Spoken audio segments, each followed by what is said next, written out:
నిమిషాలు వాక్యాన్ని విని బలలో కదా. ఇప్పుడు మనం దేవుణ్ణి ఏం చేస్తూ వచ్చాం? ఆరాధిస్తూ వచ్చాం, దేవుడికి కృతజ్ఞతలు చెల్లిస్తూ వచ్చాం. ఇంకా ఎవరైనా బాహాటంగా చేయడానికి భయపడి అందరి మధ్యలో ధైర్యంగా దేవుని ఆరాధించలేకపోతే మరి మనసులోనైనా దేవుని ఆరాధించుకోండి. ఒకనొక సమయం వచ్చినప్పుడు బాహాటంగా దేవుని దావీదు మహారాజు అన్నాడు, సమాజంలో నేను నిన్ను స్తుతించాను. దేవుడు చేసిన మేలును స్తుతించాలి. ఆయన కోరిక ఒక్కటే, స్తుతి చేయుట యథార్థవంతులకు.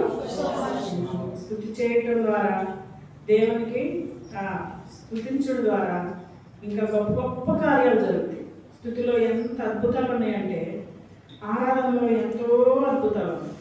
చాలా సంఘాల్లో తెలియదు ఆరాధన అంటే. దేవుడు మనకు కనికరించి ఇంత మంచి శ్రేష్టమైన దర్శనంలో ఆరాధించే వాటిని దేవుడు మనకి ఇచ్చాడు. ఆరాధన ప్రార్థన కంటే ఆరాధన గొప్పది. ఎందుకంటే అందరం అడుగుతాం, అడగడం గొప్ప కాదు, కానీ పొందుకున్న దాన్ని బట్టి దేవునికి కృతజ్ఞతలు చెల్లించడం ఎంతో గొప్పది. కాబట్టి ఎవరు ఆరాధన చేస్తారా, ఎవరు నాకు థ్యాంక్స్ చెప్తారా అని పర్లోకం నుండి దేవుడు చూస్తూ ఉంటాడు. కాబట్టి ఒకవేళ ఈ వారం చేయలేకపోతే వచ్చే వారానికి ట్రై చేయండి. దేవా నీకు మనసులో చేసుకున్నది వేరు, సమాజంలో స్తుతించింది వేరు. కాబట్టి వచ్చే వారం కాకపోతే పై వచ్చే వారానికైనా ట్రై చేయండి. దేవా నన్ను, నా కుటుంబాన్ని ఈ వాక్యం ద్వారా మరి ఏ రోజు ఏ వాక్యం విన్నామో ఆ వాక్యాన్ని ఎత్తే మనం ఆరాధన చేయాలి. కాబట్టి ఆరాధన చేయటం ద్వారా ఇంకా ఆశీర్వాదాలు ఇస్తాడు, ఇంకా గొప్ప గొప్ప కార్యాలు చేస్తాడు. అప్పుడు మనం ఆరాధించలేదు అనుకోండి, దేవుడు ఏమనుకుంటాడంటే వీళ్ళకి ఎన్ని చేసినా ఎన్ని మేలు చేసినా కనీసం నాకు థ్యాంక్సే చెప్పట్లా, ఇక స్టాప్, ఫుల్ స్టాప్, ఇంకా నేను చేసేదే లేదు, ఇక నేనేం చేయను, ఇంకా చేసిన వేస్ట్ అనుకుంటాడు దేవుడు. కాబట్టి ప్రతిదానికి కూడా మనం ఏం చేయాలి? దేవునికి కృతజ్ఞత చేసి ఇంకా గొప్ప గొప్ప కార్యాలు, అద్భుతాలు చేస్తాడు, ఆశ్చర్యమైన కార్యాలు చేస్తాడు. అసలు మన ఊహక అందరి కార్యాలు చేస్తాడు.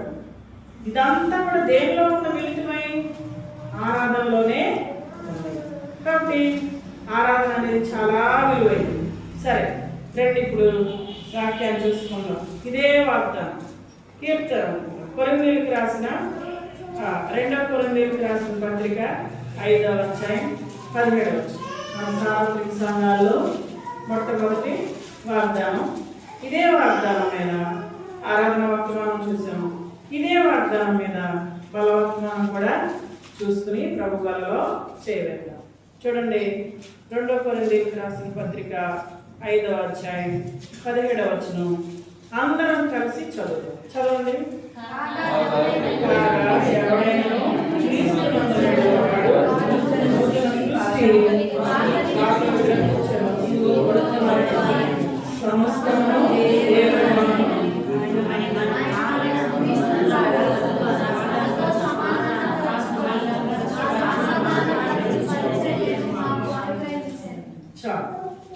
ఇక్కడ ముఖ్యమైన మాట, ఎవడైనాను క్రీస్తునందున ఎడల వాడు నూతన సృష్టి. మన వాగ్దానం ఏంటి?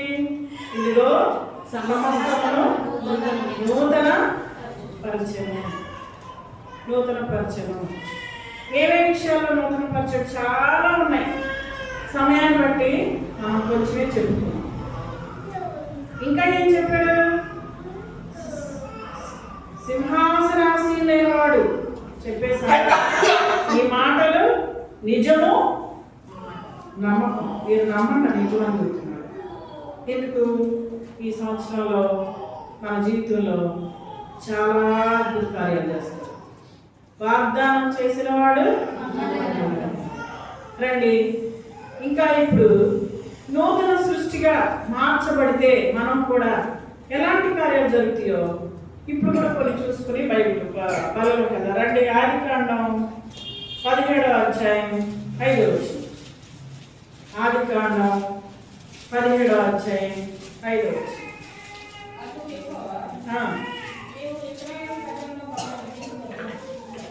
గట్టిగా చదవాలి.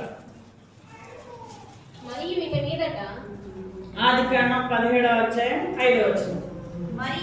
మరియు ఇక మీదట నీ పేరు అబ్రాము అనబడదు. నీ పేరు అబ్రాము అనబడదు. అబ్రామా అబ్రహామా? అబ్రాము. మరియు ఇక మీదట నీ పేరు అబ్రాము కాదు. అబ్రాము అనగా అర్థం ఏంటో తెలుసా? గందరగోళము, అయోమయము.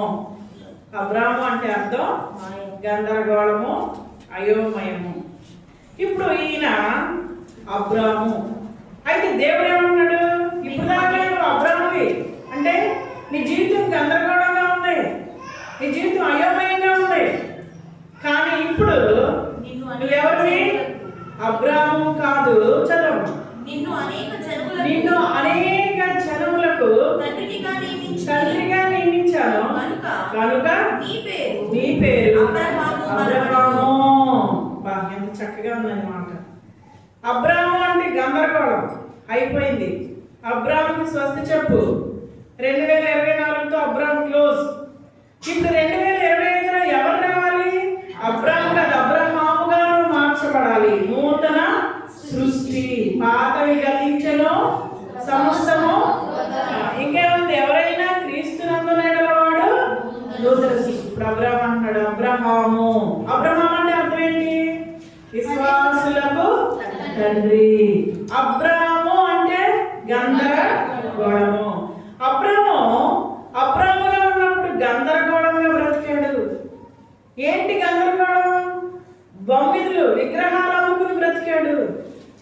విగ్రహాలే తన శ్వాసం అనుకున్నాడు. విగ్రహాలే చేతి పనులు, అవే ఆ మట్టి వస్తువులే తన ఆస్తి అనుకున్నాడు.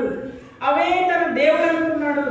సూర్యుడే దేవుడు అనుకున్నాడు. పొద్దున్న లేవగానే సూర్యుడికి మోకాళ్ళ మీద గంటల సూర్య నమస్కారాలు చేసేవాడు. ఆ తర్వాత బొమ్మిదులు, మట్టి బొమ్మలు, విగ్రహాలు చేసుకుని అవన్నీ బిజినెస్ చేసేవాడు, అమ్మేవాడు. ఇక అదే నా జీవితం అనుకున్నాడు. అయితే అదంతా గందరగోళం, నెమ్మది లేదు. అయితే దేవుడు ఒక దినాన అబ్రామును దర్శించి, అబ్రామా, నీవు ఇక మీదట అబ్రాము కాదు, నీ పేరు అబ్రహాముగా నేను మారుస్తున్నా, నీ బ్రతుకును కూడా మార్చేస్తున్నా. ఇప్పుడు నీవు నూతన సృష్టివి. అనేకులకు, విశ్వాసులందరికీ తండ్రిగా చేస్తున్నా. అనేక జనములకు నేను తండ్రిగా చేస్తున్నా.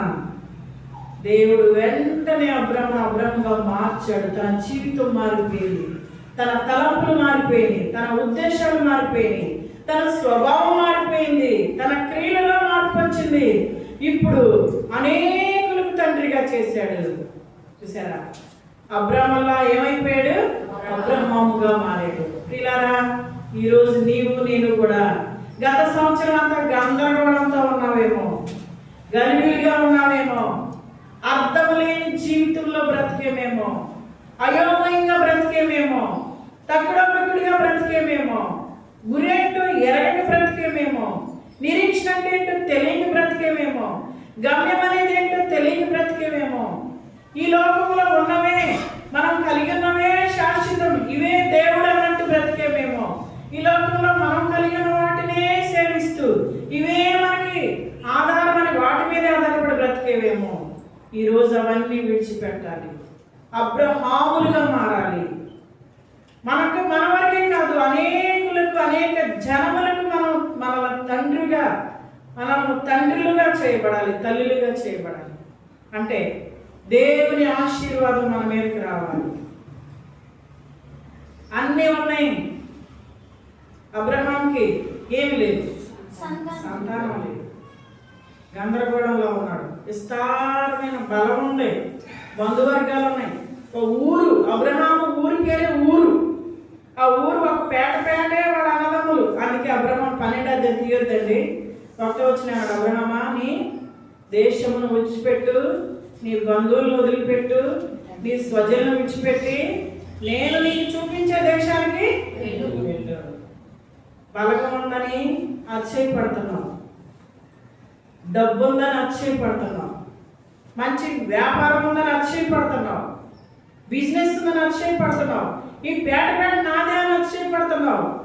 నువ్వు గందరగోళంగా ఉన్నావు, నీకు తెలియట్లా. అయితే నీ స్థితిని నేను మార్చబోతున్నా. నేను సృష్టించిన సూర్యుడే దేవుడను సూర్యుడికే సాగిలు పడుతున్నావు. నువ్వు ఇప్పుడు నేను నిన్ను మారుస్తున్నాను. కాగా ఎవరైనా క్రీస్తునందున వాడు నీకు ఇప్పుడు నూతన సృష్టిగా చేయబోతున్నా. అబ్రామా చెత్తవు ప్రభువా, వెంటనే నువ్వు ఇవన్నీ విడిచిపెట్టేయాలి. విడిచిపెట్టు, నీ బంధువులు విడిచిపెట్టు, ఈ పేట విడిచిపెట్టు, నీ తండ్రి ఇంట్లో అందరిని వదిలిపెట్టు, ఈ వ్యాపారం వదిలిపెట్టు, ఈ గందరగోళమైన జీవితానికి స్వస్తి చెప్పిక. ఎంతకాలం ఇలా జీవిస్తావు? అదిగో నేను చూపిస్తున్నాను, అక్కడికి వెళ్ళిపో. అక్కడ నిన్ను ఆశీర్వదిస్తా. ఇక్కడ ఆశీర్వదిస్తే నీకు తెలీదు. నీకు ప్రత్యేకించబడిన జీవితంలో వస్తేనే నీకు ఆశీర్వాదం ఇస్తా. నువ్వు వేరు చేయబడాలి. నువ్వు లోకంలో నుంచి వేరు చేయబడాలి. నీ లోక సంబంధమైన వాటి నుంచి నువ్వు ప్రత్యేకంగా రావాలి. అప్పుడే నిన్ను ఆశీర్వదిస్తా. వాగ్దానం చేశాడు. అబ్రహాం లోబడ్డా లేదా? లోబడ్డాడు. వెంటనే అబ్రహామే కాదు, అబ్రహాం భార్య కూడా ఏం చేసింది? లోబడిపోయింది. చూపించే దేశానికి రా. భర్తతో దేవుడు మాట్లాడితే భార్య కూడా లోబడిపోయింది. వాస్తవానికి కనపడని త్యాగం చేసింది ఎవరంటే అక్కడ శారానే. నేను రాను, నువ్వు వెళ్ళి చూసిరా, అక్కడ ఏమీ లేదు, వనపాటి నన్ను రమ్మంటావేంటయ్యా, ఈ అందరిని వదిలేసి నేను రాను అంటే మనశ్శాంతిగా పీస్ ఆఫ్ మైండ్తో ఉండేవాడు కాదు, వెళ్ళేవాడు కాదు అబ్రహాం. కనపడని పాత్ర శారా. ఇదే కాదు, ఈ దినాల్లో భార్య భర్త ఒకే మాట, ఒకే బాట, ఒకే అడుగు. దేవుని చిత్తంలో ఏ కుటుంబం ఉంటుందో ఆ కుటుంబాన్ని విశ్వాసులుగా, జన్మలకు తండ్రిగా, ఐశ్వర్యంతో దేవుడు ఆశీర్వదిస్తాడు. పిల్లలు, ఈరోజు కుటుంబాల్లో సఖ్యత ఉండాలి, సమాధానం ఉండాలి, ఐక్యత ఉండాలి, ఏకత్వం ఉండాలి. పిల్లరా, నిన్ను విశ్వాసులకు అయ్యా నాకు సంతానమే లేరుగా అన్నాడా? అసలు నాకు పిల్లలే లేరు, నన్ను తండ్రి జనాలకే తండ్రి ఇస్తాను ఏంటి అన్నాడా? అన్నా. వాగ్దానాన్ని ఏం చేశాడు అబ్రహాము? నమ్మాడు. ఈరోజు మందిరంలోకి వచ్చిన నీవు నేను నమ్మాలి. గందరగోళాన్ని విడిచిపెట్టు. గత సంవత్సరాలు అయోమయంగా అయిపోయింది, గందరగోళంతో అయిపోయింది లైఫ్ అంతా, వదిలిపెట్టేసి ఈరోజే ఇక్కడే ఈ మందిరంలోనే నిన్ను నన్ను నూతన సృష్టిగా చేయబోతున్నాడు. మన పేరు కాదు, మన స్వభావం కూడా మార్చబోతున్నాడు. ఈరోజు నిన్ను నన్ను ఆశీర్వదించబోతున్నాడు. అబ్రహాముకి సంతానమే లేకపోవచ్చు. ఈరోజు ప్రతి ఒక్కరమే ఏదో ఒక సమస్యతో బాధపడుతున్నాం. చెప్పుకునేవి కొన్ని, చెప్పుకోలేనివి కొన్ని, ఇవే నాతో సహా మనందరం కూడా ఏదో ఒక కొరతతో ఇక్కడికి వచ్చి కూర్చున్నాం, ఏదో ఒక సమస్యతో ఇక్కడ ఉన్నాం. అయితే దేవుడు మాట్లాడుతున్నాడు, నీ స్థితిని మారుస్తా. నువ్వు ఏ బాధలో ఉన్నావు, ఏ వేదనలో ఉన్నావు, ఏ సమస్యతో ఇక్కడికి వచ్చావు, ఎంతో కాలం నుంచి నలిగిపోతున్నావా? అన్నీ ఉన్నాయి, వ్యాపారం ఉంది, బలగం ఉంది, అన్నీ ఉంది, సంతానం లేదని కృంగిపోతున్నావా? అబ్రహామా, ఎన్నిసార్లు ఆ సూర్యుడికి నమస్కారం చేస్తావు? నేను దేవుణ్ణి, నా వైపు చూడు, నిన్ను అనేక జన్మలుగా తండ్రిగా ఆశీర్వదిస్తా. విశ్వాసులందరికీ నేను తండ్రిగా ఆశీర్వదిస్తా. ఒకసారి బయటికి రా, ఇప్పుడు ఇసుక పట్టుకో, చూడు, ఇసుకను లెక్క పెట్టు. నా వల్ల కాదయ్యా, లెక్క పెట్టలేవా? సరే, ఆ నక్షత్రాల వైపు చూడు, నక్షత్రాలు లెక్క పెట్టు. నేను లెక్క పెట్టలేనయ్యా. ఇసుక రేణువులంత సంతానం, లెక్కలేనంత, లెక్కించలేనంత నక్షత్రాలంత సంతానాన్ని నీకు ఇస్తున్నాను. నమ్మాడా లేదా? నమ్మాడు. మన జీవితంలో దేవుని కార్యాలు చూడాలి అంటే ప్రత్యేకత అనేది చాలా అవసరం. వేరు చేయబడిన స్థితిలోకి రావాలి. సగం సాలినేత, సగం మాలినేత అంటే నష్టపోయేది మనమే కానీ దేవుడు కానే కాదు. ఒక ప్రత్యేకమైన తీర్మానంలోకి రావాలి. అబ్రహాము వదిలిపెట్టు అన్నాడంటే తడువు లేకుండా వదిలిపెట్టాడు. వదిలిపెడతావా? ఇంకా ఎంతకాలం రక్షణను నిర్లక్ష్యం చేస్తావు? ఇంకా ఎంతకాలం లోకాన్ని వదిలిపెట్టావు? ఇంకా ఎంతకాలం రక్షణ నిర్లక్ష్యం చేస్తావు? దేవుని బల్ల మధ్యలో ఉంది, మాట్లాడుతుంది. నేను నలగొట్టబడ్డా నీ మధ్యలోకి వచ్చా, నేను గాయాలు చేయబడి నీ మధ్యలోకి వచ్చా, నేను ఒళ్ళంతా చారలుగా చీల్చుకుని నీ మధ్యలోకి వచ్చా. నీ మధ్యలో నా శరీరం మోత మోగుతుంది, కన్నీరు కారుస్తుంది. ఎంతకాలం నా శరీరాన్ని కాళ్ళదనుకుని బయటికి వెళ్తావు? యెరూషలేము వీధుల్లో చాలా రక్తపు మడుగులో నీ కొరకు చిందించిన నా యవ్వన రక్తాన్ని నీ కోసం దారిపోసా. ఎంతకాలం నా రక్తాన్ని కాళ్ళదనుకుని వెళ్ళిపోతావు? ఇంకా గందరగోళాన్ని ఎంతకాలం ప్రేమిస్తావు? ఇంకా అబ్రహాముగా మార్చబడాలని, నిన్ను ఆశీర్వదించాలని, నిన్ను విస్తరించాలని నేను కోరుకుంటున్నా. నువ్వు కాళ్ళదనుకుని వెళ్ళిపోతున్నావు. నా మధ్యలో ఉంది బల్ల దాదిరి. ఒకవేళ మానవులు ఇచ్చే గోధుమ శరీర రొట్టె అవ్వచ్చు, ద్రాక్ష రసమే అవ్వచ్చు. కాదు కాదు ప్రియులారా, నలగబొట్టబడి, విరగబొట్టబడి, గడ్డం పీకి వేయబడి, తల వెంట్రుకలు లాగివేయబడి, ఉమ్మి వేయబడి, ఒకటి తక్కువ 40 దెబ్బలు, కొరడా దెబ్బలు, ముళ్ళ గుత్తితో కండలు కండలు పీక్కొచ్చి, అమ్మా నా కోసం ఏడవ, నీ కోసం, నీ పిల్లల కోసం ఏడవమన్నా. ఆ శరీరాన్ని తీసుకొచ్చి నీ మధ్యలో పెడితే ఇంకా ఎంతకాలం ఆ శరీరంలోకి నువ్వు చేయి వేయకుండా ఉంటావు? ఎంతకాలం ఆ రక్తాన్ని నాకు కాదులే, నాకు సంబంధం లేదులే అని తన్నుకొని బయటకు వెళ్ళిపోతావు? ఇది నీ కోసమే మిత్రమా, నీ కోసమే. యేసు ప్రభు నిర్లక్ష్యం చేస్తున్నావా? సాతాను నిన్ను వెనక్కి లాగుతుందా? ఏ విషయాల్లో నువ్వు భయపడుతున్నావు? ఏ విషయాల్లో నీ కొరతలు తీర్చబడాలి, మన పొదువులు తీర్చబడాలి? ఆయన మాటకు లోబడాల్సిందే. అబ్రహాము లోబడ్డాడు కాబట్టి జనములకు తండ్రిగా, ఒక్క బిడ్డ కూడా లేని, సంతానము లేని, గొడ్రాలని పిలువబడిన శారా విశ్వాసులకు తల్లిగా, జనములకు తల్లిగా చేశాడు. పిలుపుకు లోబడ్డారు. నువ్వు లోబడతావా? ఉన్న పాటనే లోబడ్డారు, అందరిని వదిలేశారు, వెళ్ళిపోయారు. నువ్వు లోబడతావా? ఎంతకాలం లోబడుతున్నా ఉంటావు? ఎంతకాలం ఇంకా ఇంకా ఇంకా తడువు చేస్తావు? ఇంకా ఆలస్యం చేస్తావు? నీకు సంగతి తెలుసా? ఆలస్యంలో గొప్ప ప్రమాదం ఉంది, గుర్తుపెట్టుకో. ఆలస్యంలో గొప్ప నష్టం ఉంది, గుర్తుపెట్టుకో. కోపించుచునే వాత్సల్యత చూపాడు. ఇంకొక సంవత్సరం చూద్దాం, ఎరువేద్దాం. అయ్యా ఈ చెట్టు ఎందుకు అయ్యా ఫలించట్లేదు, నరికేసేయ్యా.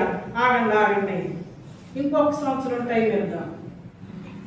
ఈ సంవత్సరమైనా కాపు కాస్తే సరి, లేని ఎడల ఏం చేస్తాను? నరికి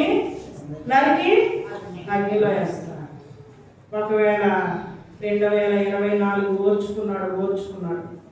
ఈ సంవత్సరం ఛాన్స్ ఇస్తున్నాడు. 2025 అవకాశం ఇస్తున్నాడు. సరి చేసుకోవా? చక్కపరుచుకోవా? లోబడవా? మార్చుకోవా? దేవునికి దూరం ఎంతకాలం జీవిస్తాం? తెలిసి కూడా తెలియనట్టు ఎంతకాలం ఉంటాం? బైబిల్లో ఒక మాట ఉంది, ఎన్నిసార్లు గద్దించినా లోబడని వారు మరి తిరుగు లేకుండా ఎవరు అలా అవ్వాలని కోరుకోం ప్రియులారా. కానీ వాగ్దానం నేను ఉంది ఇక్కడ, నా మాట కాదు. ఇప్పటివరకు ఓర్చుకున్నాడు. ఈ సంవత్సరమైనా ఇదిగో ఎవరైనా క్రీస్తునందున ఎడల వారు నూతన సృష్టి, నూతనం చేయబడాలి. మన మాటలు నూతనంగా ఉండాలి, మన చూపులు నూతనంగా ఉండాలి. బూతులు ఆడేవాడేవాడి ఆపేసి 2024తో బూతులు ఆపేసి ఇక బూతులకి స్వస్తి చెప్పు. చెడు చూపులు, సీరియల్స్, సినిమాలు ఆపేసే. ఇక మనమందరం కూడా అయిపోయింది. చెడు పనులు, చెడు స్త్రీలు, చెడు నడక ఇక వద్దు. అసూయ, ద్వేషం, పగ, పైకి బాగానే ఉంటాం, హృదయం నిండా పగ, శత్రుత్వం, ద్వేషం, సరైన ప్రేమ లేదు, పక్కను ప్రేమించలేవు, ఎవరైనా ఒక మాట అంటే ఓర్చుకోలేవు, నీ తల్లిలో నీ తండ్రి ఒక మాట అంటే ఓర్చుకోలేవు, నీ అన్నదమ్ములు ఎవరైనా ఒక మాట, నీ సంఘస్థులు ఎవరైనా ఒక మాట, నీ పక్క వాళ్ళు ఎవరైనా కాళ్ళు అడిగితే పక్క వాళ్ళు మనస్ఫూర్తిగా ప్రైజ్లాడమని చెప్పలేవు. ఎవరైనా వస్తే మనం ప్రైజ్లాడమని చెప్పు, పక్కగా చూసి వెళ్ళిపోతాం, బలలో చేయవేస్తాం. దేవుడు అంగీకరించడు ప్రియులారా. దేవుడు ఒప్పుకోడు బలలో చేయవేస్తే. హృదయం శుద్ధి ఉండాలి, హృదయంలో పరిశుద్ధత ఉండాలి, ప్రేమ కలిగి జీవించాలి. నిన్ను వలే ఎవరు ప్రేమించమన్నాడు? నీ పొరుగు వారిని ఏం మాట్లాడు, నాకు అవసరం. నీకేం తెలుసు స్పష్టం కదా ఏమంటారు? ఏంటి తెలిసేది? ఏంటి తెలిసింది? తెలియదు ఏంటది? ప్రియులారా, సమాధానం లేని జీవితం ఎంతకాలం జీవిస్తాం? ప్రభు బలలో చేయవేటువంటి మాటలు కాదు. అందుకే ఇక్కడ ఒక మాట ఉంది, కాబట్టి ప్రతి మనుషుడు ఏం చేయాలి? ఎవరిని ఏది చూపించదు. నన్ను నేనే నిలువెల్లా నన్ను సరి చేసుకోవాలి. నేను ఇక్కడ నుంచున్నా, తెల్లచీర కట్టుకున్నా, వాక్యం చెప్తున్నా. ఎస్సీ మంచిదని మీరంటే కాదు, పైనుండి రావాలి వాక్కు. బోధించడమే కాదు, ప్రవర్తనను నేను సరి చేసుకోవాలి. ప్రతివాడు తను తాను ఏం చేసుకోవాలి? ఇక్కడికి వచ్చింది ఎందుకో తెలుసా? ఆ బలం మన మందులో పెట్టింది ఎందుకంటే మనం సరి చేసుకోవటానికి అది ఏదైతే చూపుతుంది, అది మనల్ని సరి చేయడానికి పెట్టాడు దేవుడు మన మధ్యలో. ప్రతి వారం మనం దాన్ని చూస్తే మనలో మార్పు రావాలి. ప్రభు బలలో చేయవేస్తామంటే అంత సామాన్యమైన విషయం కాదు. అందుకే బైబిల్లో ఉంది, ఎవరు అయోగ్యంగా ప్రభు యొక్క శరీరం తిననో, ప్రభు యొక్క రక్తం త్రాగునో వారు శిక్షకే. అందుకే మీలో అనేకులు ఏమైపోతున్నారు? బలహీనలు అయిపోతున్నారు, రోగులు అయిపోతున్నారు, చాలా మంది ఏమైపోతున్నారు? అంటే చనిపోతున్నారు. తెలుసా ఎందుకు? బలలో సరైన తీర్మానం లేకుండా, ఒక క్రమం లేకుండా, ఒక పరిశుద్ధత లేకుండా, హృదయంలో సరి చేసుకోకుండా, ప్రేమ లేకుండా, కఠినత్వం, కోపం, తొందరపాటు, అసూయ, ద్వేషం ఇవన్నీ పెట్టుకుని ఆ బలలో చేయవేస్తే దేవుడు అన్నాడు, నేను ప్రేమ కడిదేవుడు. వీళ్ళరా మనల్ని మనం సరి చేసుకుంటే మనల్ని మనం జీవించబడతాం. అబ్రహాము మాటకు లోబడ్డాడు. నువ్వు నేను కూడా ఏం చేయాలి? లోబడటం నేర్చుకోవాలి. నేను లోబడినట్టు కుదరదు, లోబడాల్సిందే. ఏసైలు గడ్డం పీకుతున్నారు, జుట్టు పీకుతున్నారు, ఒకడొచ్చి పిడుగుద్దులు గుద్దుతున్నారు, ఒకడొచ్చి ఉమ్మేస్తున్నారు, ఒకడు కాదు మధ్యలో పెట్టి చుట్టూ పేడలాగా కారిపోతుంది, ఒకడొచ్చి డొక్కలో పొడుస్తున్నారు. అయితే వాళ్ళ వైపు చూడాలి. ఎవరి వైపు చూశారు? తండ్రి వీళ్ళేంటో చేస్తున్నారు, వీళ్ళకి తెలియట్లేదు, వీళ్ళని క్షమించవా అన్నారు. మనకు అంత సాహసం లేకపోవచ్చు. కొంచెంలో కొంచెమైనా చూపుకోతే ఎలాగా? కొంచెంలో కొంచెమైనా కలిగి ఉండకపోతే ఎలాగా? కొంచెంలో కొంచెమైనా మనం యేసుప్రభువుని కాకపోవచ్చు. నన్ను పోలి నడుచుకోండి. వెనకాల నిద్రపోతున్నారు, లేకుండా కళ్ళు మూసుకున్నారు. ఇటు చూడండి, ఇటు చూస్తే నిద్ర. పిల్లరా రెండో మాట చూసుకుందాం, చూడండి. ఆదికాండం 35వ అధ్యాయం చదవచ్చు.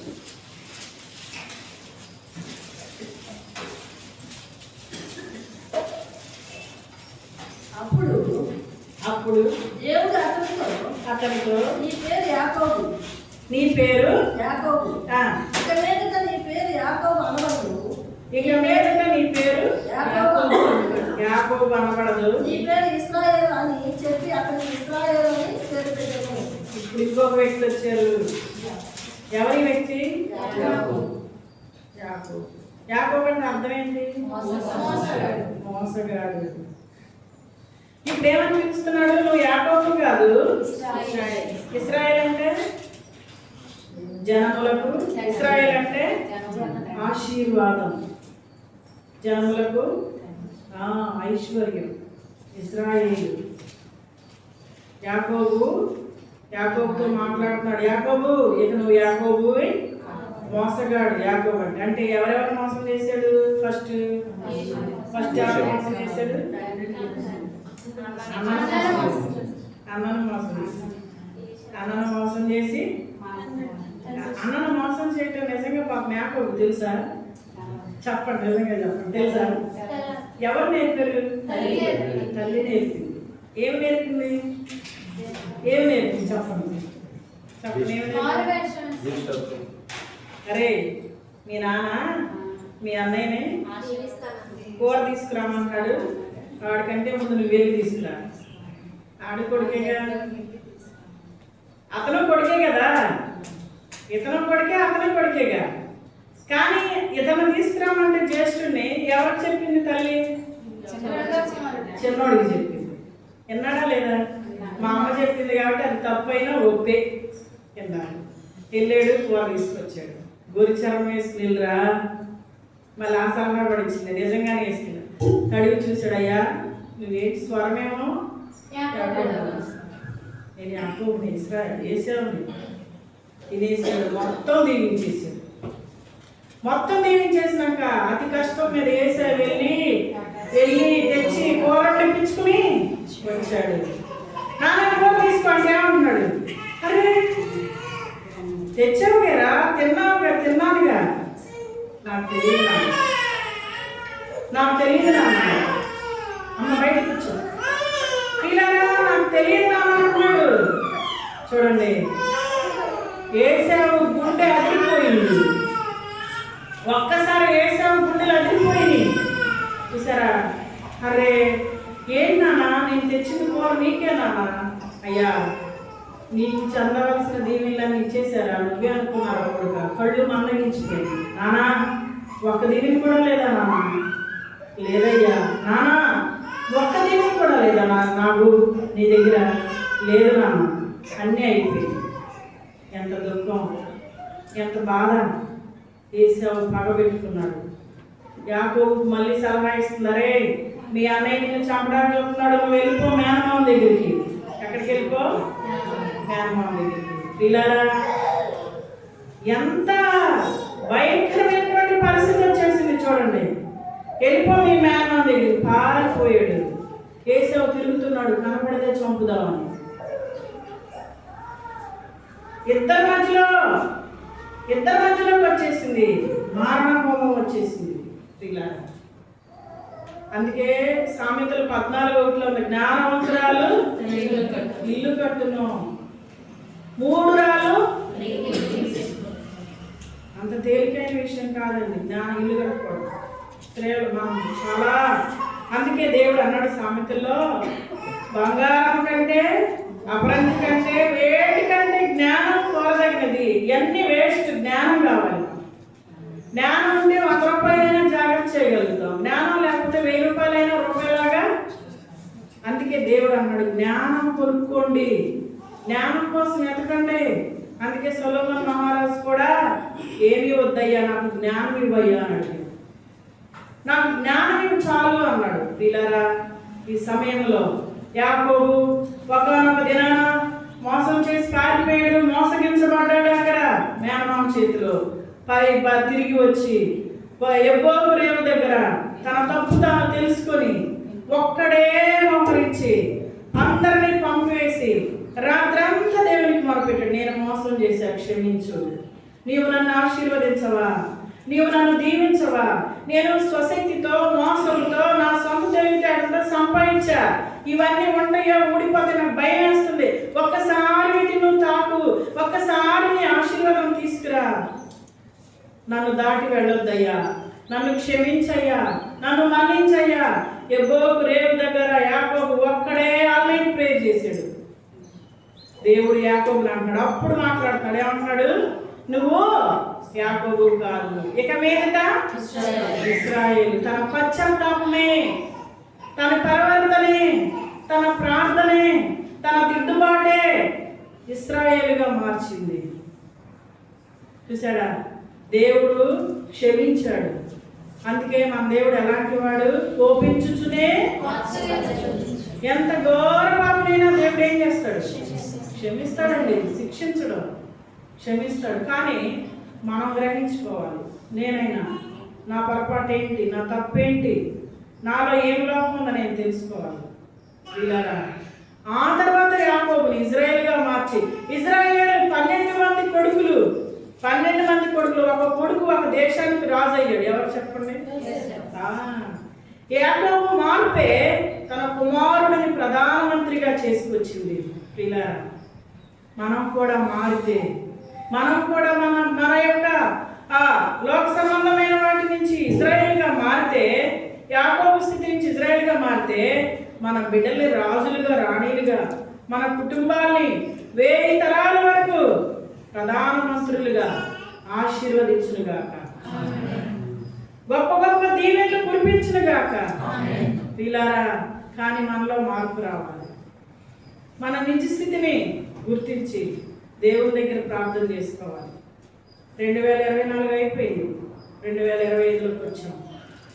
ఇప్పుడు మనం యాకోబులో ఉండొద్దు. ఇప్పుడు మనం ఎవరిని? ఇజ్రాయేలుగా మారాలి. మారితే ఈ మందిరం దాటి వెళ్ళకముందే దేవుడు ప్రామిస్ చేస్తాడు, నిన్ను నీ బిడ్డల్ని వృద్ధి ఆశీర్వాదం, మామూలు ఆశీర్వాదం కాదు. యాకోబు ఇశ్రాయేలుగా మారాడు కాబట్టి యోసేపును ఐగుప్తు దేశంలో ప్రధానమంత్రిగా ఆశీర్వదించాడు. పిల్లరా, మన వల్లే ఆశీర్వాదాలు ఆగిపోతాయి అనేక సార్లు. ఈ వాక్యాన్ని బట్టి నాకు అర్థమైంది. మన వల్లే కొన్ని దీవెనలు మన బిడ్డల మీదకి ఆగిపోతాయి. కాబట్టి మనం ఇజ్రాయేలుగా మారదాం. చివరికి ఒక మాట చూసి ముగించేస్తా, టైం అయిపోయింది. చూడండి, చివరి మాట చూడండి. గలతీయులకు రాసిన పత్రిక, గలతీయులకు రాసిన పత్రిక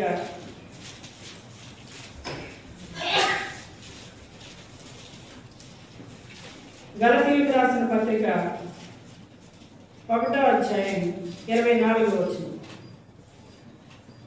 గలతీయులకు రాసిన పత్రిక 1వ అధ్యాయం 24వ వచనం. మునుపు మనలను హింసపెట్టినవాడు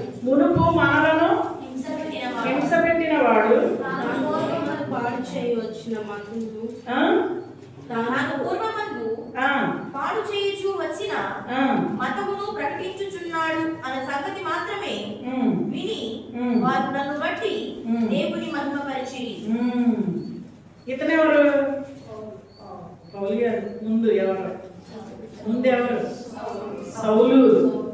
సౌలు సౌలు ఎలాంటి వాడు? సౌలు మామూలు వాడు. ఇక్కడ ప్రార్థన జరుగుతుంటే వచ్చేసి దొమ్మిగా ఈడ్చుకెళ్ళిపోయి చంపేసేవాడు. పోలీసుల దగ్గర అందరి దగ్గర పర్మిషన్ తెచ్చేసుకున్నాడు. ఎవరు ఆపేది లేదు, ఎవరికి జడ్సేది కూడా లేదు. సౌలు దుర్మార్గమైన జీవితం. ఇక్కడ అందరినీ ఎక్కడన్నా ప్రార్థన చేసుకోవాలంటే భయపడిపోయేవాడు. ఎట్టించి ఏమో నుంచి సౌలు చీడ్చుకెళ్ళి చంపుతాడు. భయంకరమైన ఒక వ్యక్తిని చంపినాడని ఒక నరహంతుడిగా చూస్తారు. అలాంటిది సౌలు ఎంతమందిని చంపాడో, ఎంతమంది ఈడ్చుకెళ్ళాడో. అలాగే స్టెఫను చావుకు కూడా తలవొగ్గాడు. చంపండి అన్నాడు. స్టెఫనును, తండ్రి ఈ పాపం వాళ్ళ మీద మోపమాక అన్నాడు దేవుడు. స్టెఫను చావుకు కూడా సమ్మతించిన వాడు సౌలు. ఒకానొక దినాన సౌలు యొక్క స్వభావాన్ని చూస్తున్నాడు దేవుడు. చూస్తున్నాడు, ఆయన బిడ్డలు పెడుతున్న బాధ చూస్తున్నాడు, హింస చూస్తున్నాడు, వేదన చూస్తున్నాడు. చూసి అతని రంకెం చూస్తున్నాడు, అతని అహంకారం చూస్తున్నాడు, అతని గర్వం చూస్తున్నాడు, అతని ఎంతమంది ప్రాణాలు సునాయాసంగా లాగేయడం చూస్తున్నాడు. ఇక్కడ అంతా అయిపోయింది. వెళ్తున్నాడు మళ్ళీ ఇంకో పట్టణానికి. దారిలోనే దమస్కుకి వెళ్తున్నాడు. దారిలోనే దేవుడు ఏం చేశాడు? పడగొట్టేశాడు. దారి మధ్యలో పడగొట్టాడు. ఈ రోజు నుంచున్నాను అనుకుంటున్నా నేను. దేవుడు ఎలా అంటే పడిపోతా. నిలబడ్డామంటే మన గొప్ప కాదు, మన శక్తి కాదు. ఇక్కడేదో నా ఆహాన్ని చూపించడం కాదు, ఆయన పెట్టిన భిక్ష. నాకంటే మీరే మంచోళ్ళు, మీరే గొప్పోళ్ళు, మీరే పరిశుద్ధులు, మీరే యోగ్యులు. పడగొట్టేశాడు. అహంతో ఉన్నాడు, అందములో ఉన్నాడు, చదువులో ఉన్నాడు, ఆస్తిలో ఉన్నాడు, అందరి దగ్గర పత్రాలు తెచ్చుకున్నాడు, అధికారం తెచ్చుకున్నాడు.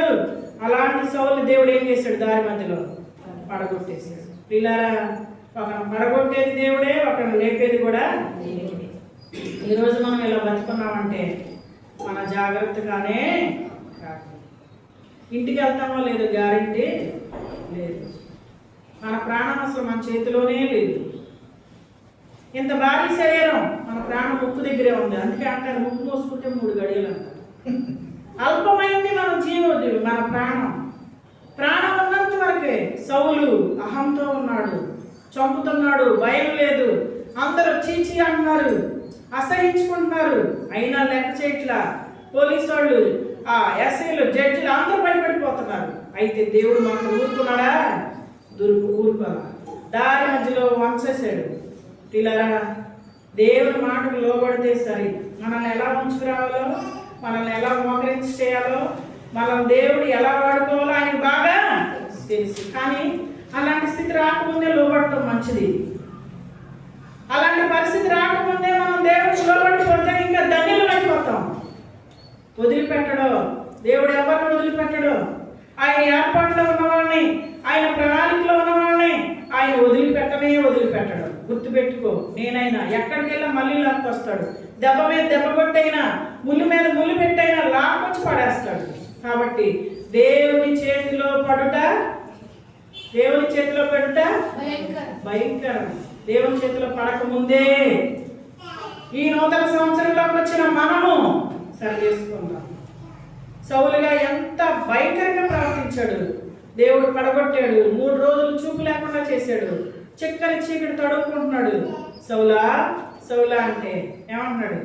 నువ్వెవరివై అనొచ్చు. నువ్వెవడవి ఎవరిని అంటున్నాడు అంటే మనిషి చచ్చిపోయాడు, మనిషి పడిపోయాడు, చూపు కనపట్ల, అయినా సరే మాటల్లో ఏమన్నా ఎవడివి అంటే దేవుడు ఎవడమంటే అన్నాడా? అలా ఏమన్నాడు? నువ్వు హింస పెట్టే వేస్తుంది నేనేనయ్యా, నువ్వు హింస పెట్టే వేస్తుంది. అందుకే దేవుడు ప్రేమ, అందుకే ఆయన దేవుడు. కోపించుచునే కోపం వస్తుంది, ఎవడు అన్నందుకే దేవుడు కోపం వస్తుంది. కానీ ఏం చూస్తున్నాడు అక్కడ? వాసనతో చూపిస్తున్నాడు. నువ్వు ఎవడవే అంటే నువ్వు బాధ పెట్టే వేసేది నేనేనయ్యా. చూసారా? ఆయన బిడ్డలను బాధ పెట్టాడు, ఆయన బాధ పెట్టాడు. కాబట్టి అన్నయ్యకి చెప్తున్నాడు, అన్నయ్య 3 రోజులు పడే ఉన్నాడు రోడ్డు మీద, దిక్కులేని వాళ్ళగా పడి ఉన్నాడు. కళ్ళకి ఆ పాపపు పొరలో రాలిపోయేదాకా దేవుడు పడగొట్టే ఉంచాడు. కొట్టుకుంటున్నాడు రోడ్డు మీద, తడువు చిక్కని చీకట్లో. అననీయ అనుకుంటాడు, అననీయ దారి మార్గంలో సౌలు పడగొట్టే, నువ్వు వెళ్ళి ప్రార్థన చెయ్యి, చేతులేసి ప్రార్థన చెయ్యి. అందుకే మనకు కూడా ఎప్పుడు ఎవరు ప్రార్థన ఉండాలి? ఇప్పుడు సౌలుకి ఎవరు ప్రార్థన చేశారు? సౌలుకి ఎవరు ప్రార్థన చేశారు? అననీయ ఎవరు? దేవుడే నీ పాప పొరలో రాళ్ళు కాక నువ్వు లేచినాడు అనొచ్చుగా. అలా అక్కడ సేవకుడు ప్రార్థన అవసరం. అందుకే ఆదికాండ 20లో ఉంది, ప్రవక్త నీ కొరకు ప్రార్థన చేయను, అప్పుడు నీవు బ్రతుకుతావు. అననీయ అంటున్నాడు, అమ్మ నేను ఎవరయ్యా, ఎన్నడదాకా అందరినీ చంపాడు, నన్ను కూడా చంపుతాడు, నేను ఎవరయ్యా, భయపడిపోతున్నాడు. అననీయ వెళ్ళు, నేనుండా పడగొట్టే ఇల్లు. అననీయ వెళ్ళి ప్రార్థన చేయగానే పాప పొరలు ఏమైపోయింది? రాలిపోయింది. నువ్వు కూడా నేను కూడా ఎప్పుడు కూడా ప్రతి విషయంలో కూడా దైవ సేవకులతో ప్రార్థన చేయించుకోవాలి. కొన్నిసార్లు చేయించుకో, మనమే చేసుకుంటాం. కొంతమంది చాలా భక్తిగా చేయించుకుంటారు, చిన్నదానికి పెద్దదానికి అమ్మ ప్రార్థన చేయండి, అమ్మ ప్రార్థన చేయండి అంటారు. కొంతమంది అయితే వాళ్ళే ప్రార్థన చేస్తారు. కాదు, అననీయ రావాలి, ప్రార్థన చేయాలి, పరులు రావాలి. వీళ్ళారా అప్పుడు అంటున్నాడు, ఇక మీదట నువ్వు సౌలు కాదు, ఎవరివి? ఎల్లు. నా బిడ్డలు ఎంత చంపావో, హింస పెట్టావో, ఇప్పుడు నా కొరకై నువ్వు అన్ని శ్రమలు భరించడానికి నేను ఏర్పరచుకున్న సాధనం నువ్వు. చూడండి, మాట సభను ముగించేశా. 1 తిమోతి 1:12. 1 తిమోతి 1:12.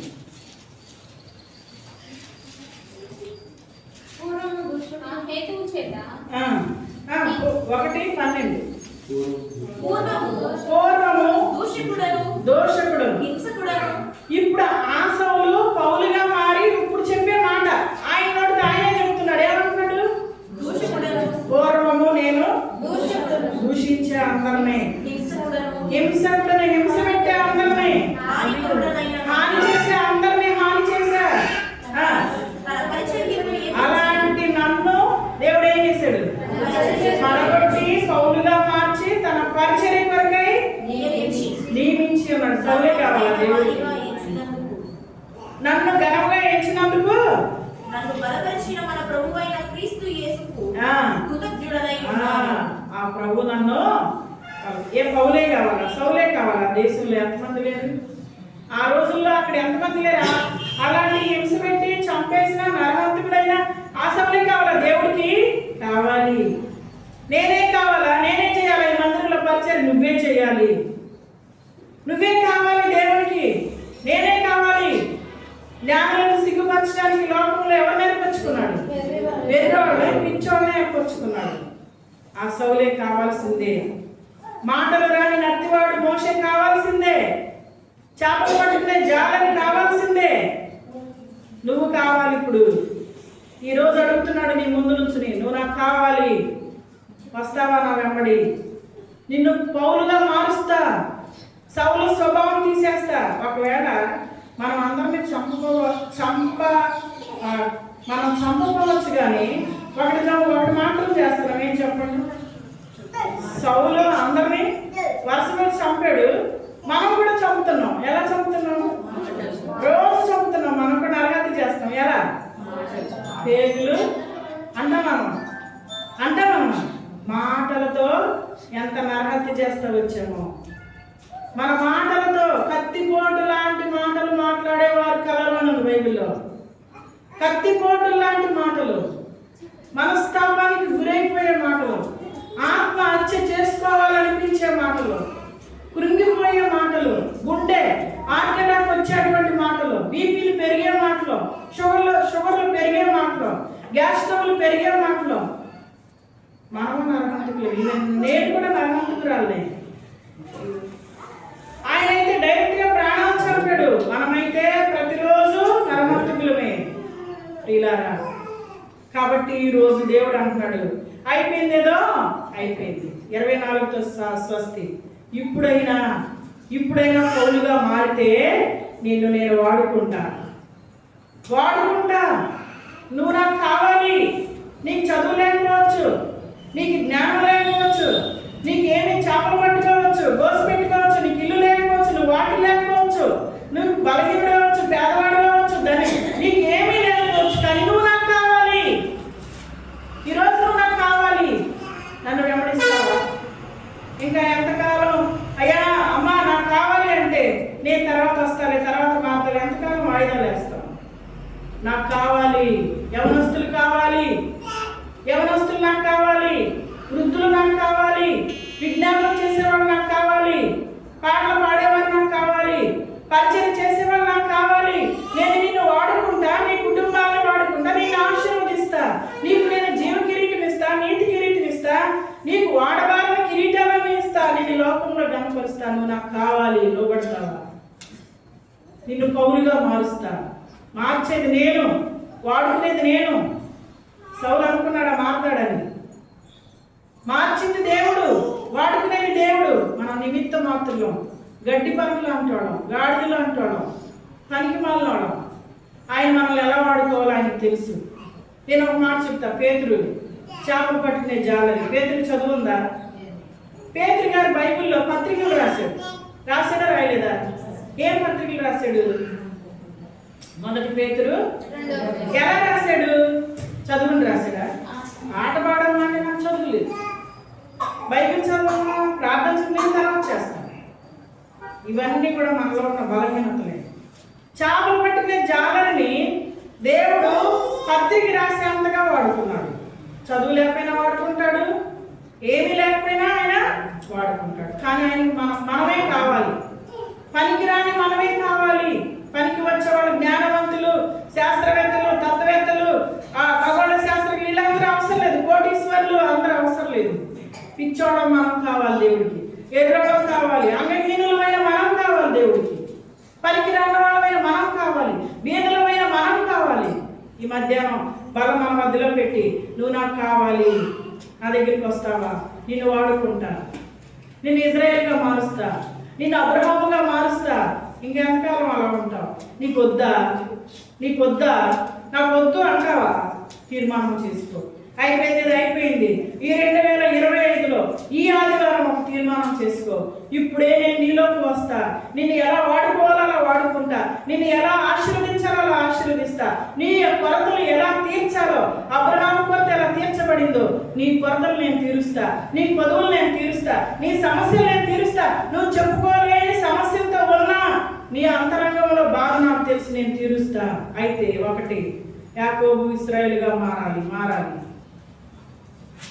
అబ్రహాముగా మారాలి, సౌలు పౌలుగా మారాలి. ఈరోజు మనం కూడా ఇజ్రాయేలుగా, అబ్రహాముగా, పౌలుగా మారితే బలలో చేయవేద్దాం. దేవుడి మాటలు దీవించును గాక. ప్రార్థన చేసుకుందాం. మోకరించి అందరూ ప్రార్థన చేసుకుందాం. మోకరించలేని వాళ్ళు అలాగే ఒకటి ప్రార్థన చేసుకుందాం. ఒక నిమిషం అందరం ప్రార్థన చేసుకుందాం. కళ్ళు మూసుకుని ప్రార్థన చేసుకుందాం. మోకరించగలిగిన వాళ్ళు అందరూ మోకాళ్ళు వెళ్తారు. రాని కుర్చీలో కూర్చొని పర్వాలేదు. ధైర్యంగా ప్రార్థన చేసుకో. ఒక తీర్మానంతో మందిరంలో నుంచి వెళ్ళడానికి తీర్మానం చేసుకో. ప్రార్థన చేసుకో. ఒకవేళ నువ్వు చేసుకునే ప్రార్థన ఎవరికి తెలియకపోవచ్చు. దేవుడు వింటున్నాడు. నువ్వు నాకు కావాలి, గత సంవత్సరం అంతా ఓర్చుకున్నా, అయిపోయింది, ఈ సంవత్సరం అయినా నువ్వు మారవా, నువ్వు మారవా, నీకు ఆశీర్వాదాలు వద్దా, నీ కొరతలు తీర్చవద్దా? ప్రభు ప్రాధేయపడుతున్నాడు. ప్రభు ప్రాధేయపడుతున్నాడు. నిన్ను బ్రతిమాలుతున్నాడు. నీ దగ్గర రోధిస్తున్నాడు. నీ ముందు నుంచి చేతులు చాపడుతున్నాడు. నీకు ఎంతకాలం ఆయన ప్రేమను, ఆయన సహనాన్ని ఆయన తృణీకరిస్తూ ఉంటావు, నిర్లక్ష్యంగా ఉంటావు, అలక్ష్యంగా ఉంటావు. ప్రార్థన చేసుకో. ప్రభువా క్షమించు, క్షమించు, క్షమించు. క్షమాపణ అడుగు దేవుని దగ్గర. క్షమాపణ అడుగు. ప్రార్థన చేసుకో. క్షమాపణ ఎంతో అవసరం. ఒకవేళ మన కుటుంబాలలోకి అబ్రహాము కొరతలాగా మన కొరతలు తీర్చే దేవుడు ఈ సమయంలో మన మధ్యలో ఉన్నాడు. క్షమాపణ అడిగి తీర్మానం చేసుకో. ప్రార్థన చేసుకో.